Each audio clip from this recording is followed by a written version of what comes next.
Et bienvenue parmi nous pour cette première intervention, cette première présentation d'ouvrage de la journée, cette troisième journée du Salon du Livre. Avec aujourd'hui, on va parler d'une des dernières parutions des éditions Au Vent des Îles, Marauta Aroa, dernière reine de Tahiti. Je suis en compagnie de Raanui Donassan, qui va nous expliquer un peu de quoi il retourne. Qu'est-ce que c'est que cette œuvre? Qu'est-ce que c'est que Marauta Aroa, s'il te plaît, Raanui?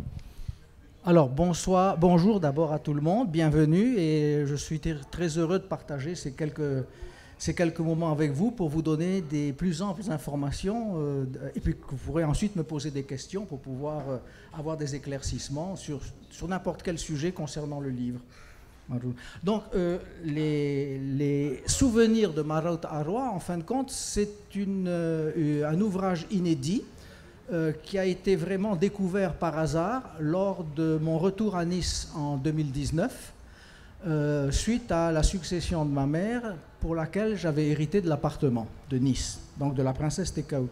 Et lorsque je suis arrivé dans cet appartement que je connaissais puisque j'y ai fait mes premiers pas, en ouvrant un secrétaire dans la chambre de ma mère, j'ai trouvé tout à fait par hasard une grosse enveloppe Kraft avec, assez épaisse, environ peut-être 10 bons centimètres d'épaisseur, avec l'écriture de Jacques Boulaire, le peintre, qui était un ami de la famille. Et il écrivait, il disait, alors c'était de novembre 64, il écrivait voici la première mouture, Tekau nous envoie la suite après, ainsi que les photos. Donc, tiens, je ne connais pas, j'ouvre, et qu'est-ce que je vois à l'intérieur? En fin de compte, un tapuscrit, c'est-à-dire un manuscrit dactylographié prêt à être publié. En fin de compte, Tekau était retournée à Tahiti. Je savais qu'elle était revenue avec ma mère en 1932 parce qu'elle savait que sa mère, donc la reine Marau, étant malade, elle souhaitait quand même la revoir car ça faisait déjà 8 ans qu'elle n'était pas retournée à Tahiti. Donc elle est revenue à Papeete par le bateau avec ma mère et le commandant Vedel. Donc elle était revenue en fin de compte à la demande de Marauta Aroa qui souhaitait lui transmettre ses souvenirs afin que les générations montantes, futures, puissent connaître l'histoire du pays. Il ne faut pas oublier que Marauta Aroa a été donc la dernière épouse de Pomoré V, qu'elle a vécu à ses côtés, qu'elle a donc vécu des événements de cette époque, donc précoloniale et post-coloniale, qu'elle en a été un témoin privilégié puisqu'elle a entendu des conversations, elle a parlé à des gens et l'avantage qu'elle avait, c'était une femme cultivée, donc elle parlait couramment les 3 langues, l'anglais, le français et le tahitien. Non seulement ça, mais elle les écrivait parfaitement. Donc ça lui a permis de prendre des notes et de pouvoir, au soir de sa vie, retransmettre un portrait des grands personnages qu'elle a côtoyés. Alors elle commence le livre par Ar-Itaimei, bien entendu, qui était sa mère, qu'elle vénérait par-dessus tout, et qui, n'oubliez pas, était la dernière chefesse Ar-Inui du clan des Teva de Papara. Donc, vous n'êtes pas sans savoir que la généalogie remonte jusqu'au dieu tutélaire Aroanui Taitumu. Et nous descendons là-dessus. Et justement, pour permettre au lecteur de se retrouver dans tous ces méandres généalogiques, j'avais demandé à l'éditeur, qui a gentiment accepté, de pouvoir publier en fin d'ouvrage des plans généalogiques. Ce qui permet à n'importe qui d'entre vous qui ne connaît pas l'histoire, qui ne connaît pas le personnage, de pouvoir se retrouver à l'intérieur et de situer à quelle génération se trouve le personnage dont il fait allusion dans l'ouvrage.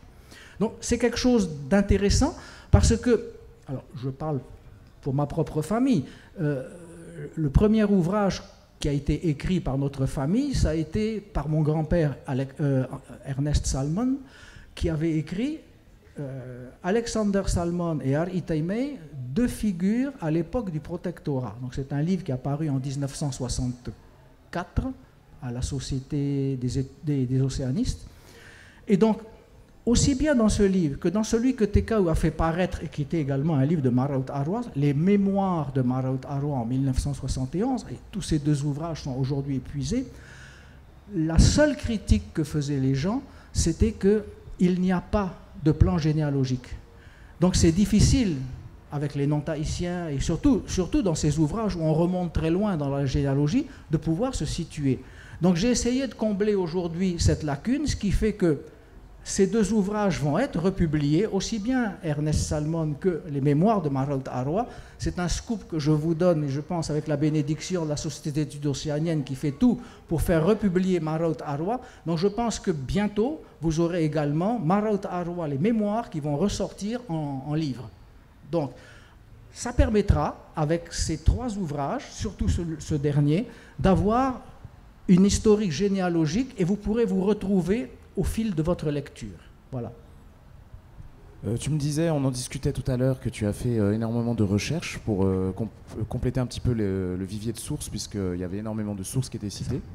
Oui, exactement, parce que, bon, à l'époque où Mahraout Arwa a rédigé ses notes et qu'elle les a transmises à Tekau, c'était en 1932-1933, les lois du copyright n'étaient pas celles qu'elles sont aujourd'hui. Aujourd'hui, on va vous mettre un éditeur en procès parce que celui qui a écrit le bouquin a cité beaucoup trop de passages là-dedans. On va dire qu'il a plagié un tel. Malheureusement, il y en a qui ont fait les frais de cette histoire de plagiat.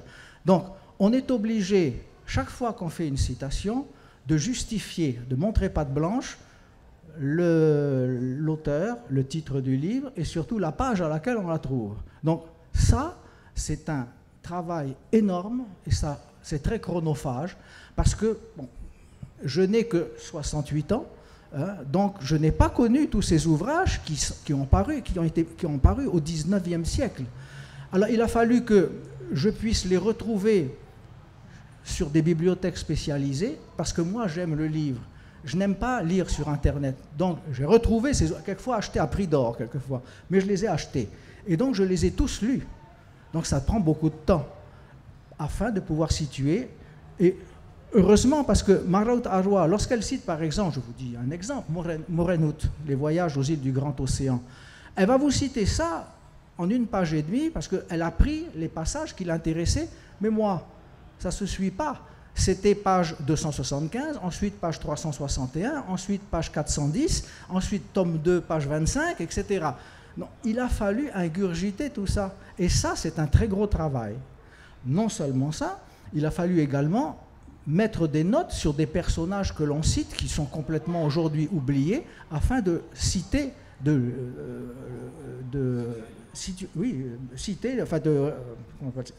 situer le personnage. Hein.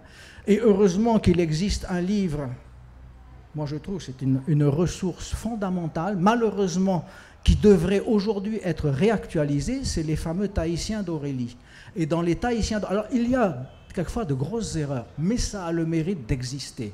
Et quand on est de la famille, on peut se permettre, quand il s'agit de nos personnages, de corriger, puisque nous on connaît la véritable histoire, mais au moins Aurélie, lui, a fait un gros travail de recensement, de datation, etc. Et ça, paix à son âme, mais je lui en tire mon chapeau à ce révérend père Aurélie qui aide quand même beaucoup par ce livre-là. Voilà. Donc ça a été une référence également de ce côté-là. Et puis bon, après, voilà, il y a les connaissances de la famille, il y a des personnes même que j'ai connues très âgées, mais que j'ai rencontrées, et donc je peux en parler moi-même, puisque j'en ai fait connaissance, quoi. Voilà. D'ailleurs, en parlant de ça et des personnes que tu connaissais, on en parlait aussi l'autre fois par rapport à l'authenticité, puisque du coup, il y a des dialogues avec des personnages voilà, clés tout à fait. de l'histoire. Alors, l'avantage de Mahraout Arwa, c'est pour ça qu'elle commence par sa mère, Ar Itaimei, tout simplement parce que elle a été élevée évidemment par sa mère, comme tout un chacun, normalement, et Ar Itaimei a eu la chance d'avoir été adoptée à sa naissance par Pomare II et sa femme. Parce que Pomare II, depuis l'épisode de la bataille de Feipi de 1815, c'est de là qu'est venu le ressentiment qu'il y a eu, la rivalité qu'il y a eu entre la famille Pomare et le clan des Teva. Parce que nous sommes parents, ce sont des cousins. Hein.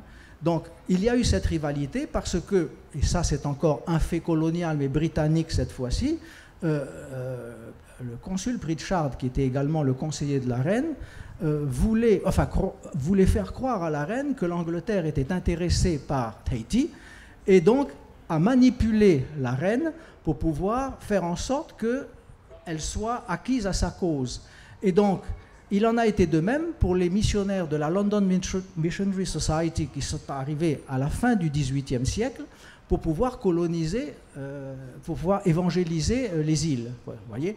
Donc, tout cela, ça a permis donc, de pouvoir, afin de satisfaire leurs envies, c'est-à-dire la colonisation, de pouvoir s'attirer les faveurs du roi de l'époque en le convertissant au protestantisme. C'est ce qui s'est fait avec Pomaré II, qui a été converti au protestantisme et qui a aidé les missionnaires à la traduction de la première Bible. Hein. Donc, tout ça a fait que y a eu une bataille, parce que le clan des Teva, comme on appelle Nateva Evao, c'est-à-dire les 8 districts de Teva, étaient ceux qui avaient la suprématie sur l'entière domination de Tahiti, puisque c'était considéré au nombre de chefferies que vous possédiez. Donc Opuara, qui était le frère de Tati, a été tué pendant la bataille de Feipi par une balle d'un des soldats de Pomaré II qui avait été armé par les missionnaires. Et donc il y a eu un ressentiment qui s'est créé là. Et Pomaré II, qui était quand même, bon, quelque part sanguinaire, mais également visionnaire, avait décidé de réconcilier déjà, il s'était aperçu peut-être de la bêtise qu'il avait faite, de réconcilier les deux familles en essayant de chercher des alliances proches. Donc c'est ce qui s'est passé d'abord adoptant Ari Taimei dès sa naissance, et donc Ari Taimei a été élevé depuis petite avec la reine Pomaré IV. Donc la reine Pomaré IV était sa demi-sœur, mais en même temps sa cousine germaine, sa demi-sœur d'adoption, mais en même temps sa cousine germaine. Donc elles ont été élevées toutes les deux ensemble. Alors elles racontent toute leur jeunesse que Ari Taimei a raconté elle-même à Maraut Arua. Et donc cette jeunesse qui a été en partie, qui s'est en partie déroulée à Teti Aroa, parce qu'à Teti Aroa, qui était un îlot royal, c'était là que l'on formait les jeunes Ari. Alors, aux lois, aux coutumes, et puis également, il ne fallait pas qu'elles aillent trop au soleil, il fallait qu'elles mangent bien, il fallait qu'elles soient enduites d'huile parfumée, enfin, il y avait des tas de choses quoi, qui se passaient à Teti Aroa, et donc elle décrit tout ça. C'est très intéressant. Hein. Ensuite, elle va parler, le deuxième chapitre, c'est la reine Pomaré IV. La reine Pomaré IV qui a donc été sa tante quelque part, mais également la sœur d'adoption de sa mère, et également sa belle-mère, puisque plus tard elle épousera le roi Pomaré V. Donc elle a côtoyé depuis sa tendre enfance la reine Pomaré IV, qui est décrite par les ouvrages que l'on trouve encore sur la place d'aujourd'hui, comme une femme qui ne parlait pas beaucoup, assez taciturne, qui marchait les yeux baissés, qui ne répondait pas aux sollicitations des gens, enfin elle était assez renfermée. Alors qu'en fin de compte, c'était une femme charmante, mais elle avait ses raisons d'être comme ça. Et vous allez découvrir pourquoi, parce que Maraut Arua l'explique pourquoi. Mais c'était une femme charmante, enfin d'une grande douceur et d'une grande gentillesse. Voilà. Mais elle avait été très, très perturbée par cette histoire de protectorat où elle avait cru. Elle a cru jusqu'au bout, mais avec conviction que l'Angleterre viendrait annexer Tahiti pour les protéger. Et jusqu'au dernier, c'est pour ça qu'il y a eu ensuite l'histoire du protectorat, qu'elle a fui sur Raiatea, et qu'il y a eu toutes ces négociations pendant plusieurs années avec Ari Taimei et Alexander Salmon qui servait d'intermédiaire entre la reine et le gouvernement en place, qui était le gouvernement français, qui avait un protectorat par Brua. Et Ari Taimei a servi de médiatrice pendant toute la guerre franco-coloniale en traversant les lignes ennemies au prix de sa vie pour pouvoir arranger diplomatiquement toutes ces querelles qu'il y avait. Donc elle a réussi, et malheureusement, et je suis obligé de vous le dire aujourd'hui, il y a eu un film qui est passé il y a 2 ans, je crois, sur les chaînes télévisées, sur la reine Pomaré IV. C'est un beau film, oui, mais, et il y a un grand mais, et malheureusement, bien souvent, quand on voit un film historique à la télévision, les gens sont enchantés, notre reine, elle est magnifique, etc., etc. Sauf qu'il y a de grossières erreurs dans ce film. Et malheureusement, les gens aujourd'hui croient ce qui a été raconté là-dedans. Tout le passage de la négociation du protectorat par Ari Taimei ont été occultés, et on dit que c'est Pomaré IV elle-même qui a négocié. Ensuite, elle a créé des écoles, elle a créé des hôpitaux, mais c'est absolument faux. C'est absolument faux. Hein? C'est une grossière erreur et malheureusement, on induit les gens en erreur. Alors j'espère qu'un jour, il y aura un réalisateur, alors qu'il soit français, je l'espère, ou alors étranger, qui s'intéressera aux souvenirs de Maraout Arwa et qui nous fera un épisode style The Crown, par exemple, hein, ou Downton Abbey, dans ce style-là, pour pouvoir nous relater avec exactitude la vie de l'époque.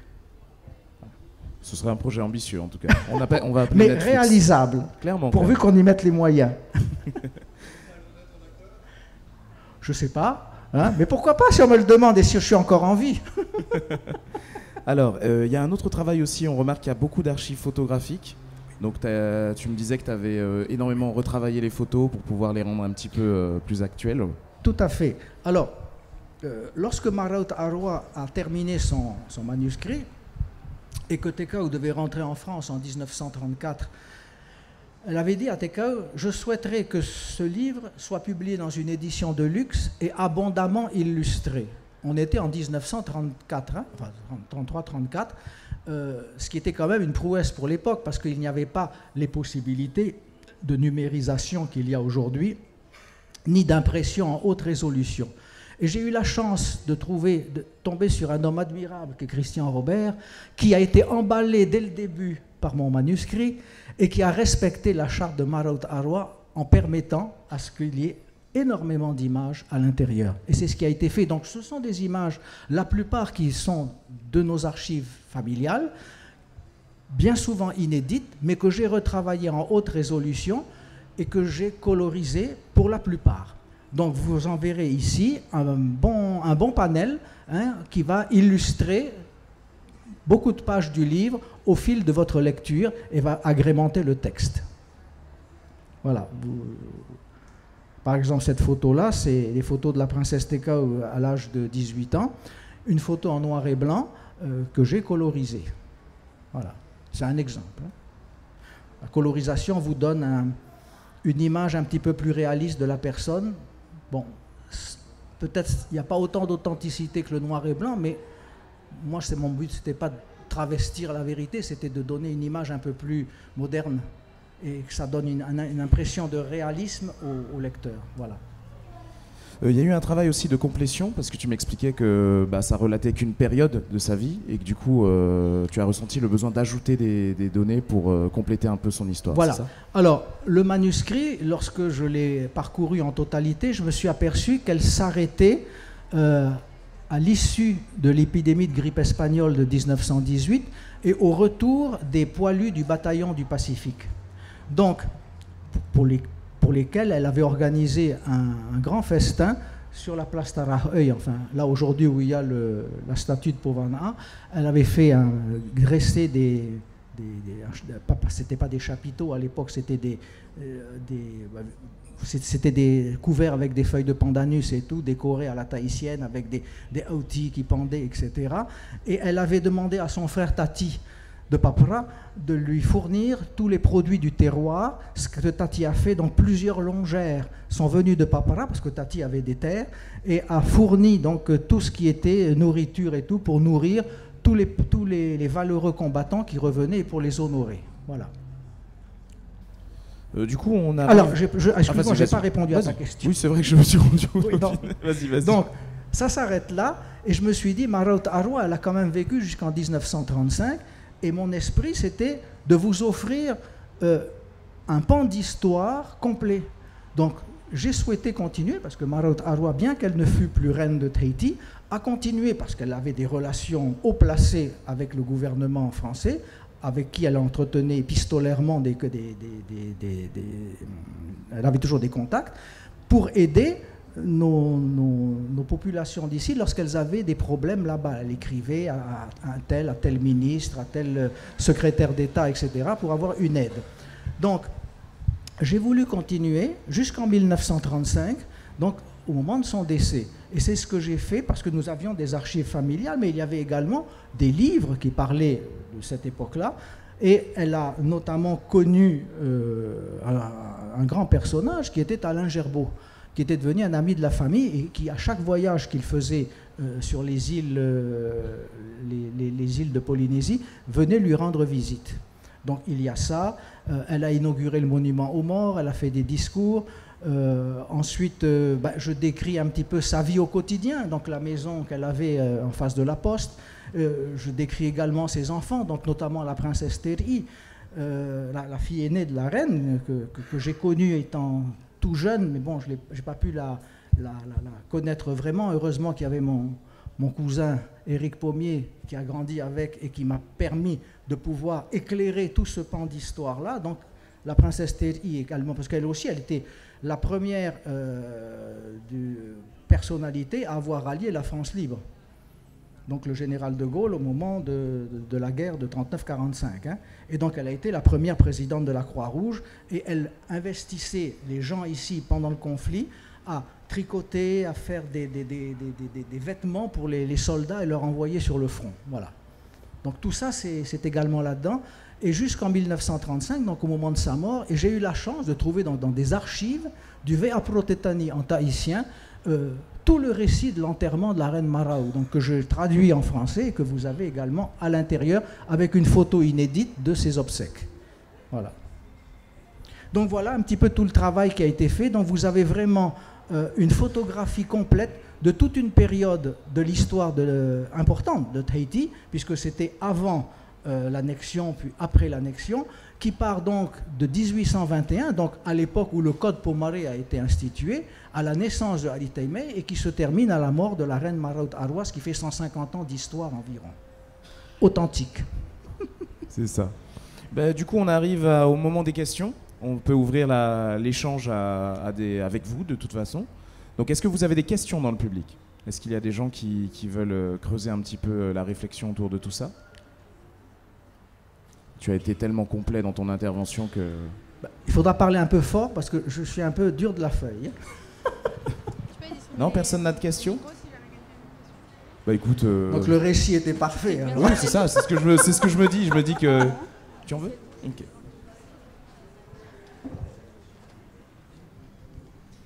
Il y en a, à défaut d'autres questions. Oui. Alors, d'abord, je voudrais juste dire par rapport au projet de rééditer le livre tahitien d'Aurélie. Oui. Il avait été demandé à la fin des années 90 à Bruno Sora oui. de l'actualiser et de le réaliser. Et puis, je crois que l'éditeur a disparu, ça n'a jamais été fait. Mais le projet avait été quand même initié. Oui. Juste une petite chose avant de poser ma question. Dans les récits, on entend Tekao ou Takao. Alors, quel est le vrai prénom? Je vous explique. Lorsque la reine Makea de Rarotonga est venue à Tahiti, elle s'était aperçue que la reine était enceinte. Donc, comme elle avait été reçue royalement par la reine, parce que le roi s'était défilé aux îles sous le vent, comme il avait des soucis d'argent, il ne voulait pas les payer un déjeuner officiel. Donc c'est Maraut Arwa, non mais c'est exact, elle le dit, hein, c'est Maraut Arwa elle-même qui, sur son argent, a reçu la reine Makea. Donc la reine Makea, quand elle a vu qu'elle était enceinte, elle lui a dit « pour nous », en lui montrant le ventre de Maraut Arwa. Et c'est comme ça qu'à l'âge de 6 ans, quand Tekau a eu 6 ans, ils sont allés avec Maraut Arwa à Rarotonga, où ils ont été reçus par la reine Makea d'une manière royale, et Tekau le raconte là d'ailleurs, elle a été, on lui a donné des terres bien entendu qu'elle n'a pas prises, on lui a fait des cadeaux somptueux, etc. Et on lui a surtout donné un nom royal de là-bas qui était Takau Teupuko Nariki, c'est-à-dire Takau, la tête des rois. Voilà. Donc, les Occidentaux, que j'ai connu des amis qui fréquentaient ma mère, n'arrivaient pas à dire Takao. Ils l'appelaient Tekao. Bonjour Tekao. Et d'ailleurs, il y a certaines lettres, ma chère Tekao, T-E-A-K-A-O. Hein, voilà. Alors c'est Takao. Mais bien souvent, on parle également de Tekao. Mais ce n'est pas Tekao, c'est Takao. Takao, la princesse Takao. Voilà. C'est très précis et très complet. Merci beaucoup. Alors ma question, avant de laisser la parole. Je t'en prie. Dis-moi, par rapport au livre édité en 71 par la Société des océanistes de Paris, quelle est la différence avec ce que toi tu as fait? Est-ce que c'est un livre supplémentaire, Non. complémentaire? Alors, c'est complémentaire parce que tout simplement, je vais te résumer la chose vite fait. Les mémoires de Maraut Arwa sont un livre de traditions historiques et ancestrales. Les souvenirs sont autobiographiques. Voilà comment je peux te résumer la chose. Voilà. Dans Mémoire de Maraut Arwa, tu as toutes nos traditions, nos coutumes, nos lois et notre histoire depuis les dieux tutélaires, hein, jusqu'à l'arrivée des oiseaux migrateurs, comme ce qu'elle appelle dans ce livre-là. Et les souvenirs de Maraut Arwa, c'est autobiographique. En fait, quand elle raconte, hein, pour, comme je l'ai dit au public tout à l'heure, transmettre aux générations futures l'histoire de leur pays afin qu'ils connaissent par un témoignage authentique. Voilà. Maruru. Est-ce qu'il y a d'autres questions du public? Est-ce que quelqu'un d'autre a un besoin d'éclaircir quelque chose? Bon, voilà. Donc je vais t'inviter à... Est-ce que tu as un mot à dire pour la fin? Est-ce que tu as quelque chose pour aider les gens à se rendre du côté des éditions Au Vent des Îles pour aller récupérer leur exemplaire? Ben écoutez, je pense que je vous ai mis assez l'eau à la bouche pour Je trouve maintenant aussi. traverser le petit espace qui est là et vous rendre en masse au Vent des Îles afin de faire un assaut sur le livre et avoir une version authentique de l'histoire de notre Fénois. Voilà, je vous remercie et vous souhaite un excellent week-end. Merci à toi, Rani. Merci de nous avoir permis d'avoir ce moment de partage. Et merci pour ce livre. Merci pour ces traces. C'était important d'avoir ces archives.